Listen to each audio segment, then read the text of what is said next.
Observer research foundation जो India का एक थिंक टैंक है ने रिसेंटली एक सर्वे किया जिसमें उन्होंने पूछा कि आज़ादी के बाद भारत का सबसे ट्रस्टेड अलाई कौन सा है। उसमें रशिया को लोगों ने सबसे ऊपर रखा। तो इस वीडियो में जानेंगे कि सोवियत यूनियन के टूटने के इतने साल बाद भी ऐसा क्या है कि इंडियन रशिया के प्रति इतना फेवरेबल व्यू रखते हैं। ऑब्जर्वर रिसर्च फाउंडेशन का जो सर्वे है 5,000 लोगों के बीच में किया गया। तो क्यों इंडियंस रशिया को इतना फेवरेबल व्यू से देखते हैं और यूएसए की रैंक इस सर्वे में क्या है, कितनी है, ये जानेंगे। इससे पहले आपके लिए ये एमसीक्यू, कौन सी कंट्री कैस्पियन सी के साथ बॉर्डर शेयर नहीं करती? ऑप्शन है रशिया, पोलैंड, ईरान, कजाक। अगर सही आंसर आपको पता है तो कमेंट में इसका आंसर दें। मैं हमेशा की तरह एंड में आपको सही आंसर इसका बता दूंगा। तो ये आप सब सर्वे का रिजल्ट देख सकते हो। लोगों ने बढ़ चढ़कर रशिया को ट्रस्टेड पार्टनर बताया। रशिया के बाद में यूएसए को 27% लोगों ने इंडिया का ट्रस्टेड अलाई माना। 42% लोगों ने रशिया को ट्रस्टेड अलाई बताया। और आप देख सकते हो कोई भी कंट्री रशिया के इसके आसपास भी नहीं है। यूएसए के बाद में फ्रांस और फिर इजराइल को लोगों ने चुना। तो इंडिया की पब्लिक रशिया को अपना ट्रस्टेड पार्टनर मानती है, इसके पीछे रीज़न क्या है, इसे डिस्कस करेंगे अभी। वॉल्टर विंचेल की एक बहुत फेमस कोट है कि एक real friend is one who walks in when the rest of the world is out. इसका मतलब ये है कि सच्चा दोस्त वो होता है जो पूरी दुनिया के चले जाने पर भी आपका साथ नहीं छोड़ता और आपकी मदद के लिए हमेशा आ जाता है। तो ट्रस्ट करने का पहला रीज़न ये है कि रशिया ने कभी इंडिया को धोखा नहीं दिया, जैसे बाकी सारे वेस्टर्न कंट्री इंडिया को धोखा देती रहती है। और बात आप 1961 की करें, जब इंडिया ने गोवा में मिलिट्री भेजी थी पुर्तगीज़ को हटाने के लिए। इस पे यूएस, यूके, फ्रांस और तुर्की जैसी कंट्री ने एक रेजोल्यूशन भी पेश किया था यूएन में। इसमें उन्होंने इंडिया की निंदा की और कहा कि तुरंत अपनी जो ट्रूप है वो गोवा से हटा लो। तब बीच में सोवियत यूनियन आया और इस प्रपोजल को वीटो कर दिया। इसके अलावा रशिया के जो लीडर थे उस वक्त के, उन्होंने कहा कि पुर्तगीज कॉलोनी के हटाने का इंडिया का जो कदम है ना, इसमें रशियन पीपल इंडिया के पूरी तरह साथ हैं। तो इस तरह गोवा को लेकर सोवियत यूनियन ने इंडिया को खुलकर सपोर्ट किया।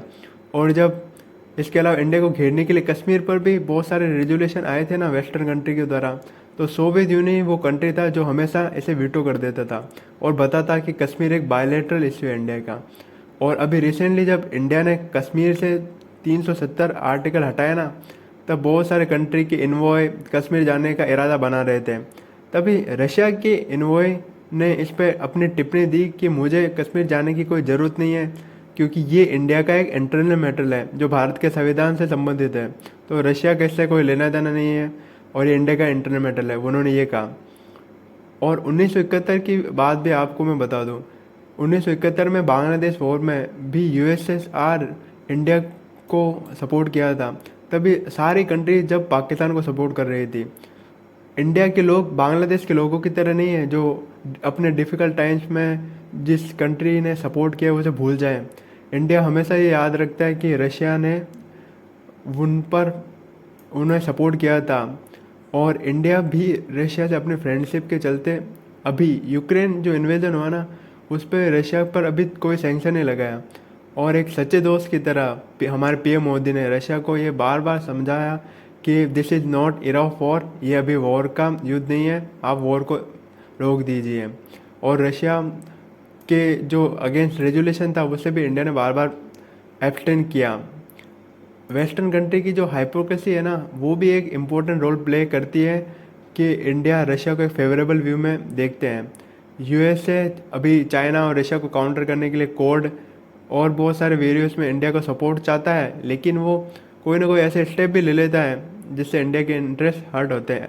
जैसे अभी रिसेंटली पाकिस्तान को F-16 अपग्रेड करने का जो पैकेज देना था वो एक स्टेप था जिससे इंडिया के नेशनल इंटरेस्ट को झटका लगा। और आपने कभी भी ये नहीं सुना होगा कि रशिया इंडिया के इंटरनल मैटर में कोई अपनी टिप्पणी करे, जबकि अपने आप को ह्यूमैनिटी का चैंपियन बताने वाले वेस्टर्न कंट्री हमेशा दूसरे कंट्री को लेक्चर देते रहते हैं, जबकि खुद के कंट्री द्वारा जो अत्याचार पास्ट में किए गए थे और आज भी जो रेसिज्म हो रहा है उनके कंट्री में, उन पर वो कुछ नहीं बोलते। और एक कंट्री के लीडर की भी काफ़ी भूमिका होती है अपने कंट्री की इमेज को वर्ल्ड में प्रोटेक्ट करने में। और व्लादिमीर पुतिन इसमें जो बाइडेन से और भी वेस्टर्न कंट्री के जितने भी लीडर्स हैं ना, उससे काफ़ी आगे हैं। व्लादिमीर पुतिन ने अभी रिसेंटली कहा कि वेस्ट ने इंडिया को लूटा, अफ्रीका को कॉलोनी बनाया और चाइना पर भी बहुत सारे अत्याचार किए।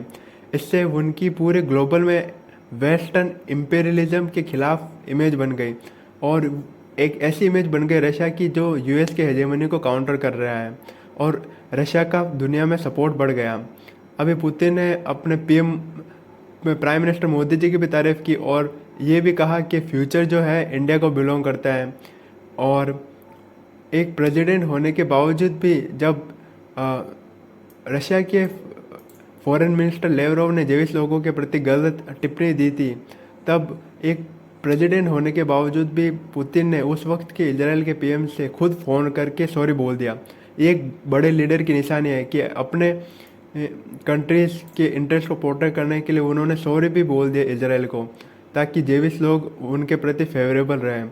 और आपको याद होगा जब यूए के प्रेसिडेंट अभी रिसेंटली रशिया में गए थे, तब उन्हें एक मीटिंग के दौरान ठंड लगने लग गई थी, तो पुतिन ने अपना खुद का जैकेट यूए के प्रेसिडेंट को दे दिया था और इसकी वर्ल्ड मीडिया में और भी यूए की सिटीजन ने इसकी काफ़ी तारीफ़ की थी। तो ये एक बड़े लीडर की निशानी होती है। जो बाइडेन से आप ये एक्सपेक्ट नहीं कर सकते थे। तो पुतिन का जो बिहेवियर है ना, उससे काफ़ी उन्होंने गुडविल अर्न की है। एक एटीट्यूड जो है उनका पॉजिटिव टुवार्ड्स वेरियस कंट्री, जिसके कारण इंडिया के अलावा बहुत सारे कंट्री जो रशिया को एक ट्रस्टेड अलाई देखते हैं।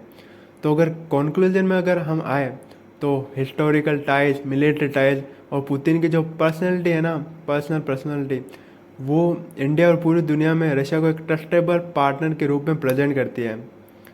तो अब एमसीक्यू में आते हैं कि कौन सी कंट्री बॉर्डर कैस्पियन सी से नहीं लगता। तो सही आंसर है इसका पोलैंड का नहीं लगता।